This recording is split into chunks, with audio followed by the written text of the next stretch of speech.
Good morning mga kasari at mga ka-guys. Store update tayo. Since 28 na ngayon guys. So December 28, nalalapit na po ang New Year. So update tayo sa ating tindahan. Anong mga paghahanda ang ginagawa ni Kuya AG.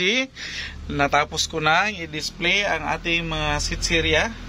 Nakahang na po lahat. At sa kabukod dito, meron pa tayong mga nakalagay sa harapan. So ito yung ambag ni Kuya AJ sa mga pinamili namin ni Mami Iya last Sunday. So ngayon Saturday guys, hindi pa pala talaga natapos-tapos kasi may ilang box pa ba. Tingnan natin. So may dalawang box pa doon na tatapusin, mga canned goods yan at saka mga, I believe, mga sabon yan. So dito almost done na po ang pagdi-display ni Mami Iya. Ewan bukas kung anong ganap namin, baka magdagdag kami ng mga grocery dahil kung ano yung paghahanda natin last nakaraang Christmas Eve is dapat dublihin natin yung paghahanda para sa darating na New Year. Bakit nasabi ni Kuya AJ na dublihin? Kasi yung paghahanda natin sa Pasko is dito kasi sa area namin, hindi kasi lahat nagsiselebrate ng Pasko. Alam na natin na meron tayo iba't ibang paniniwala. So dito sa area namin, mismo sa aming subdivision is meron mga hindi Catholic. So hindi sila aside from that, meron mga Catholic or hindi siya Catholic pero nagsiselebrate ng Pasko. Pero merong ibang sikta na hindi talaga nagsiselebrate. So hindi siya ganon kabongga ang Pasko dito sa area namin. Iwan sa mga area ninyo.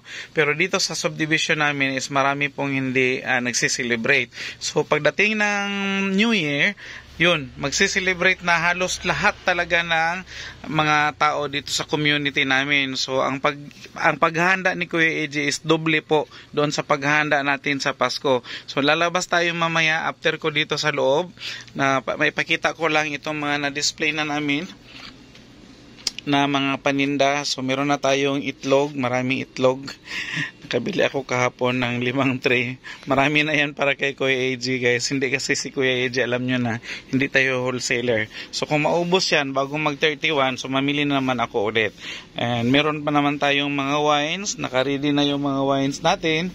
Ang mga dilata, hindi naman yan siya talaga. Pero may isang box doon na i-display pa ni Mami Iya kasi ito hindi pa na mayroon pa mga kulang dyan. Meron na tayong napamili niyan.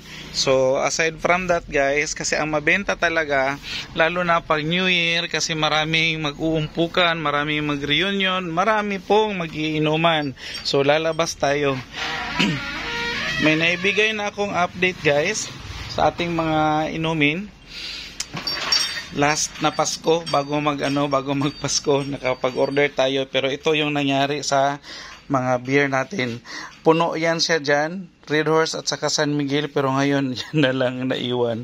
Dalawang maliliit na hindi nga puno. Meron pa doon, may mga may mga kuha na ito. Wala ngang laman So ang naiwan is San Miguel na lang. So ubos yung Red Horse natin. So lalabas tayo. Pakita natin yung mga bote. Kasi sa bote magkasubukan. Shout out! Timing nga You woke up like that. You woke up like this.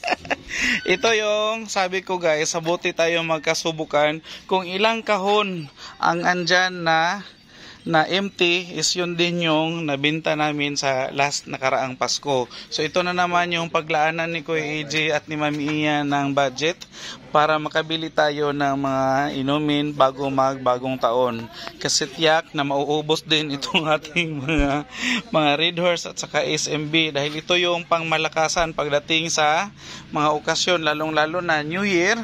So meron talaga mag-iinuman. Hanggang umaga yung inuman guys pag New Year. So shout out. Kaway-kaway sa vlog. Happy New Year. Happy birthday.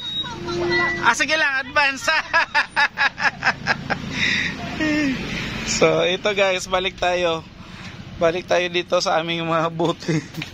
So antabay tayo na dadaan si panel truck ng San Miguel para makabili tayo makabili tayo ng panibagong stocks para sa New Year. Kasi 28 na ngayon guys, ilang tulog na lang, magbabagong taon na. So, kailangan nakahanda tayo. Nakahanda tayo sa magiging labanan ngayong bagong taon. So, yan po. So, wala tayong gulay pala guys. So, mamili ako mamaya. Baka makabili ako ng mga gulay. Pero ang vlog ni Kuya AJ is about talaga sa ating paghahanda para sa Kapaskuhan, sa darating na bagong taon. So ito na lang muna guys, yung update ni Kuya AJ. Dapat dapat naka-ready na tayo para sa darating na bagong taon.